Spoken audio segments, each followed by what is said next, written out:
welcome back to All About Sports. Today we'll preview the NFL Wildcard round starting this Saturday and Sunday, as opposed to normal years in which the playoffs has 6 seeds. This year we'll have 7 seeds, so 3 games each day. A lot of excitement ready to go down with the AFC and NFC.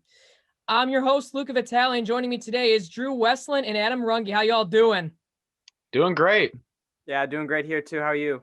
I'm good, thanks.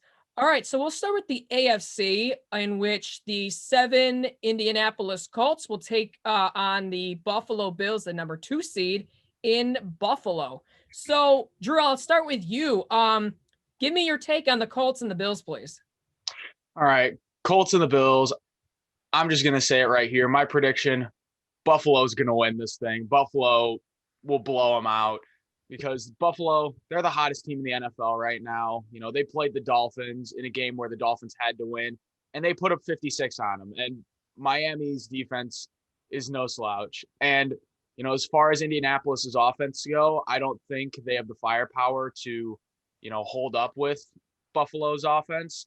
You know, Phillip Rivers can't do it himself. He has to get the ground game going. And I just feel like in a shootout, if it comes to that, Indianapolis will not be able to win. So I'll take Buffalo in this one. Yeah, I totally agree with you. I mean, I'm a Josh Allen simp this year for sure. I almost made a sign before recording that said Josh Allen simp and ward around my neck. This guy has been blowing defenses apart. I mean, the Bills are kind of like the Chiefs this year. They've got a middle of the pack to a little bit above middle of the pack defense, and they've got a dynamic young quarterback who at least this year, it looks like he can do it all. I mean, the Colts, if they're going to win, they've got to fight dirty. They've got to shorten the game. They've got to put the ball on the ground, cannot put it in Phillip Rivers' hands. But I still don't think that they can overcome the Bills with their, above average defense and their offense that's just exploding. Yeah, we're all on the same page here. It's the Buffalo Bills. I mean, this is not really a question here. The Indianapolis Colts had a great season. Don't get me wrong. They have a stout offensive line. Yeah, they got a running game in Jonathan Taylor, who is a stud, by the way. They got Naheem Hines as the second man there. You got Phillip Rivers, who actually tossed over 4,000 yards this year, which is very impressive. Yeah, you got playmakers in T.Y. Hilton, Zach Pascal, and Jack Doyle at the tight end position. Problem is, though, their defense is just trash against the pass and very good against the run. So the problem is the Buffalo Bills, as we all know, you got Josh Allen to worry about. He can use his mobility to extend those plays, and he has an elite arm. And the problem is when you cannot stop the passing game, you ain't stopping Josh Allen. You ain't stopping Stephon Diggs. You ain't stopping Cole Beasley, Gabriel Davis. You ain't stopping any of those guys. Josh Allen is the real deal. 4,500 yards this year, 37 touchdowns, 10 interceptions. Stephon Diggs has made this offense even more potent than it was last year. Josh Allen is a strong candidate for MVP, even though we all probably know Aaron Rodgers is getting that this year, but Josh Allen is the next step up. 70% of completion of his passes from compared to 58 last year. So Josh Allen, they have the 3rd best passing offense in the NFL, and I really do think the Buffalo Bills will be taking this one. So we all agree there. So let's now go to the number 6 seed in the AFC will be the Cleveland Browns, and they will be taking on the number 3rd seed, the Pittsburgh Steelers at Heinz Field. Browns definitely made the playoffs this year, first time since 2002. Yep, it's been that long. Pittsburgh made the playoffs. They were off last year because they didn't have Big Ben last year. So, Adam, I'll start with you here. What's your take on this game? This is my toughest pick so far this year that we're going to go over today. I went back and forth on this several times.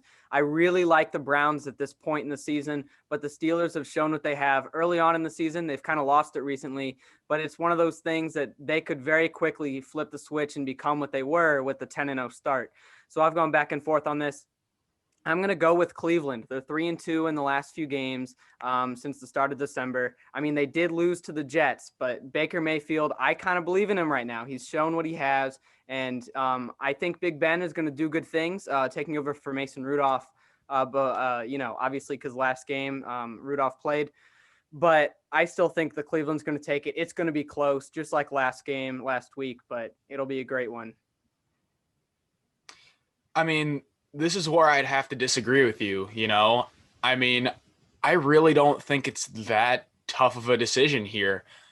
because I understand it's a week-to-week league, but like just looking at last week's game, like it was a lot closer game than Cleveland, should have made it.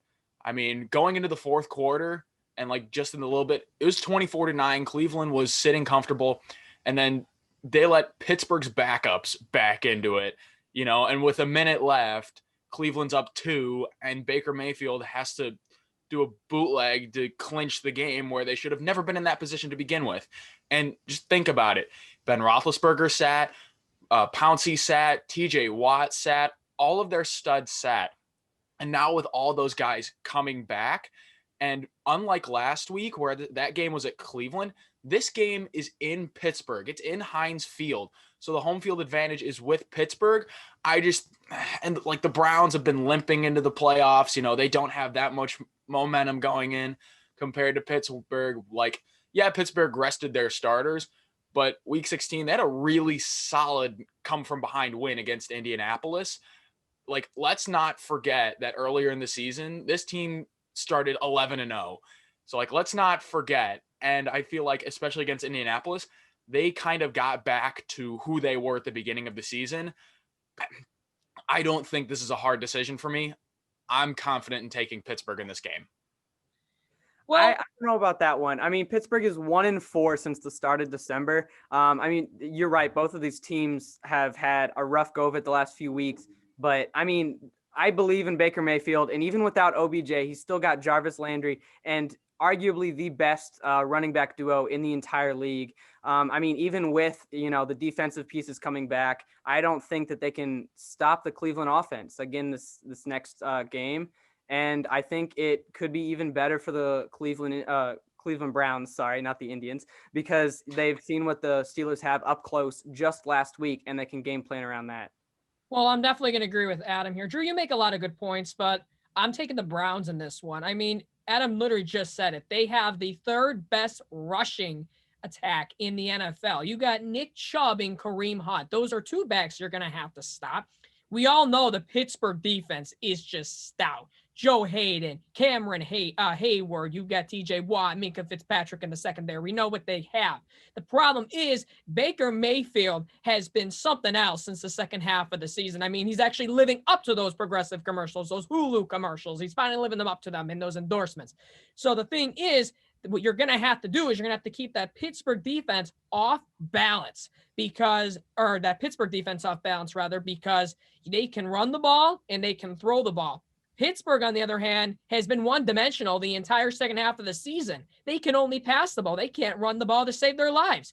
So if they can stop Big Ben, which Cleveland's defense against the pass is relatively susceptible. I mean, yeah, they got Sheldon Richardson. They got Denzel Ward and Myles Garrett rushing off the edge. But they're going to have to be very cautious around Big Ben because he's also stationary. Baker Mayfield is not stationary. He can scramble out of the pocket. So I will take the Browns in this one.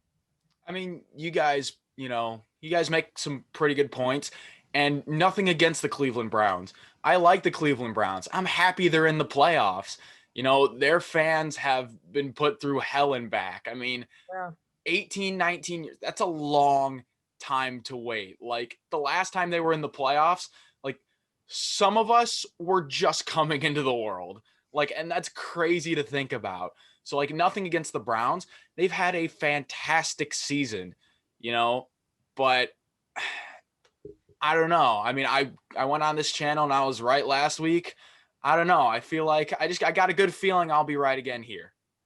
Well, I happen to be wrong. I'm very sorry, Drew. But let's go on to the next prediction. It almost happened. I was wrong. But let's go on to the next game, the last game in the AFC for the wild card. You got the number 5 Baltimore Ravens heading to the number 4 Tennessee Titans. This is a rematch of last year in which Baltimore was the number 1 seed, number 2 seed. They were one of those.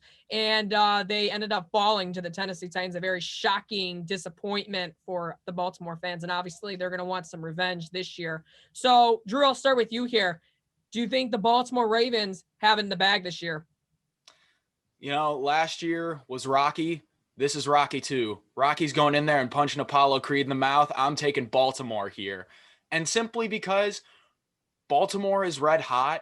They're the NFL's leading rushing team. When you have 3 guys in that offense that have over 700 rushing yards for the season, like that's pretty potent, and they can hang points on you when you want.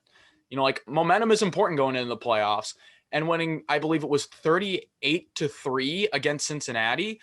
And like, granted, it's Cincinnati, but Cincinnati's gave some good teams some fits throughout the year, and like that's important. And another thing about Tennessee, like on the flip side, Tennessee's offense is great. Derrick Henry, 2,000 yards rushing. They have one of the high scoring offenses. But the problem is that Tennessee's defense can't stop anybody. And you're playing another really good offense in Baltimore. And like, we've seen like 40 plus given up against Green Bay, 38 giving up against Houston. Like, that defense is a weak point. And if they don't fix it fast, I think this one is going to go in Baltimore's favor pretty quick. I agree with you. Baltimore is going to take it this year. I mean, we understand last year they could not run the football. They were down. They had to pass the ball. Lamar Jackson is not that, that quarterback that can just back up in the pocket and throw the football, because they don't have a lot of good receivers. This team is a running offense. That is the ignition to their offense. They are the best rushing football team in the entire league. They average almost 200 rushing yards a game. You got 3 running backs on this team that are capable of just pounding through the defense. You got Does that include Lamar Jackson? Not just Lamar Jackson. You got J.K. Dobbins. You got Mark Ingram. You got Gus Edwards. These are 3 running backs that are capable of running through this Tennessee defense. And if Lamar Jackson happens to have to pass the ball, the Tennessee Titans are just garbage against defending the pass. They're 29th. This is a playoff team, and you're actually ranked 29th against the pass. I mean, like you said, Drew, the Houston Texans gave this team a fit last week.